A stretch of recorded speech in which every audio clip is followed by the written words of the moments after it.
Nabubuhay tayo ngayon sa isang panahon kung saan ang phrase na worst year ever ay madalas na binabanggit, lalo na sa online. Madalas pinagdedebatehan kung kailan nga ba ang pinakamahirap na taon sa kasaysayan.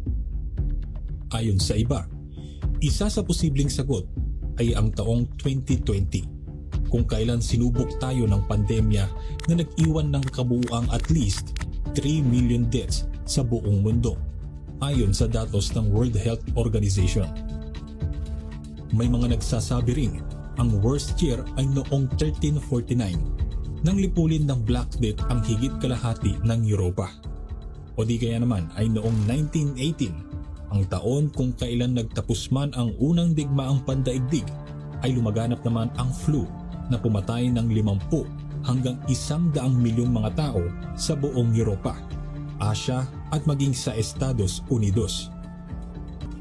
Ang mga taong nabanggit ay di maitatangging kabilang sa pinakamadilim na panahon sa buong kasaysayan ng sangkatauhan. Ngunit paano kung malaman ninyong ang lahat ng iyan ay wala pa kung ikukumpara sa actual worst year to be alive? Tayo na at maglakbay pabalik sa taong 500. Walang araw, walang umaga, bagkus puro kadiliman lamang at ulap ang iyong makikita sa kalangitan. Ano ang iyong gagawin? Sa maniwala kayo o sa hindi, ang sitwasyon na iyan ang kinagisnan ng mga taong nabubuhay noong 536. Paglalarawan nga ng Byzantine historian na si Procopius sa estado ng mundo noong panahong ito, "For the sun gave forth its light without brightness, like the moon, during the whole year." Sabi rin ng Roman statesman na si Cassiodorus, "We marvel to see no shadows of our bodies at noon." Ngunit hindi lamang ang dilim noong 536 ang dahilan kung bakit itinuturing ang panahong ito na bukod na kakilap-kilabot, sa halip ang mga naging epekto nito sa mga sumunod pang mga taon. Kung gayon, gaano nga ba kalagim ang 536? Maraming mga mananaliksik at siyentipiko ang naniniwalang wala pang ibang taon sa mahabang kasaysayan ng mundo ang mas masahol pa sa tinaguriang worst year to be alive. Nagsimula ang lahat matapos balutin ng isang misteryosong hamog ang kalangitan ng Europa, Middle East at ilang bahagi ng Asya, na siya namang nag-iwan sa mundo sa isang state of almost total darkness na tumagal ng 18 mapaghamong mga buwan. Tama ang inyong narinig. Araw man o gabi ay naging madilim sa malaking bahagi ng mundo noong 536. At sa ibang lugar naman ay lumitaw lamang ang araw ng humigit kumulang 4 na oras sa loob ng 24 hours. Sa kabila nito, ayon sa medieval scribe na si Michael the Syrian, ang ilaw na nagbibigay ng araw sa kakaunting oras na ito ay isa lamang feeble shadow o tila ba mahinang anino. Kung kaya naman ang temperatura sa ibabaw ng mundo noong 536 ay bumagsak ng 1.6 hanggang 2.5 degrees Celsius o 34.88 hanggang 6.5 degrees Fahrenheit. Dahil sa lamig ng panahon noong 536, ang tag-araw sa China ay naging tag-ginaw. Ayon pa sa Nashi, isang salaysay na isinulat noong ika-6 na siglo, kasabay nito ay nagsimulang umulan mula sa langit ng isang dilaw na bagay na nakahawig sa abo. Tinatawag nila itong huy. Kung ano ito, abo nga ba o snow, ay walang nakakalam. Ngunit sa pagbaba ng temperatura sa buong mundo, ay nangamatay rin ang mga pananim na nagdulot ng matinding kakulangan sa pagkain sa iba't ibang bansa, lalo na sa Ireland, kung saan nakaranas ang mga tao ng malawakang taggutom na tumagal ng 3 taon at tinawag nilang bread failure. Marami man ang sumakabilang buhay noong panahong iyon dahil sa pinagsama-samang rason ng lamig, gutom at kaguluhan. Ang bagsik ng 536 ay patuloy na nadama sa mga sumunod pang taon, dekada at siglo. Noong 541, ilang taon pa lamang mula nang matapos ang bread failure, ay nagsimula namang magsugat ang mga palad ng mga tao sa Asya at Europa. Ang mga sugat na ito ay tuluyang kumalat sa katawan ng mga naging biktima hanggang sa hindi na sila makalakad.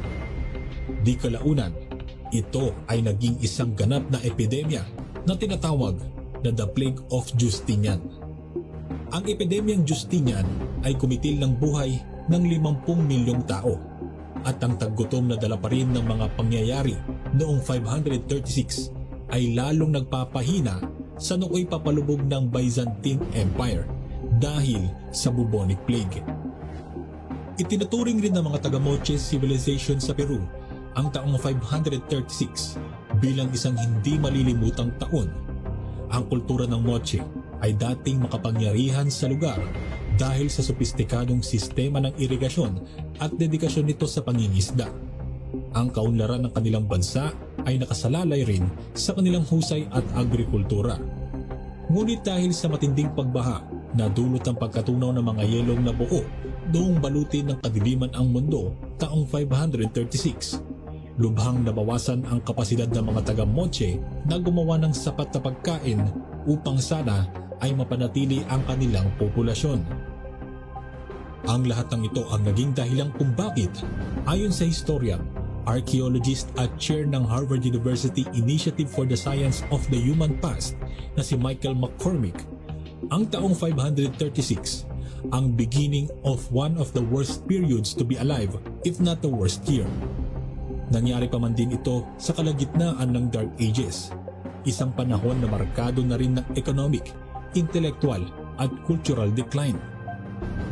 Ngunit, sa dinami-rami ng taon sa kasaysayan ng mundo, paano nga ba natukoy ng ating mga eksperto ang 536 bilang worst year in all of history?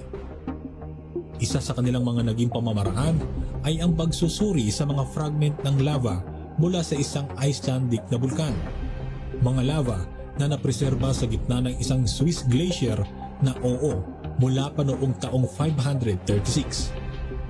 Nakumpirma nito ang tila walang hanggang kadiliman noong 536 ay nagsimula sa pagputok ng isang bulkan sa Iceland. Dala ng cataclysmic volcanic eruption na ito ang mga hamog at ulap na bumalot sa kabuuang Northern Hemisphere at nagtagal ng higit isang taon. Ngunit bago pa man tuluyang makarecover ang panahon mula sa 18 buwan ng lamig at dilim, dalawa na namang malaking eruptions ang naganap taong 540 at 547 na nag-udyok naman sa isang yugto ng panahon na tinatawag na the Late Antique Little Ice Age. Bilang karagdagan sa volcanic evidences mula pa noong 536, ang mga dendrochronologist o mga dalubhasa sa pagtukoy ng edad ng isang puno sa pamamagitan ng pag-aaral sa mga rings sa tree trunks nito ay nagsabi ring totoo ngang nagkaroon ng kakaibang paglamig ng klima sa buong mundo noong taong 536. Paglamig na nagdulot ng malawakang taggutom at kumitil sa buhay ng malaking porsyento ng populasyon noon.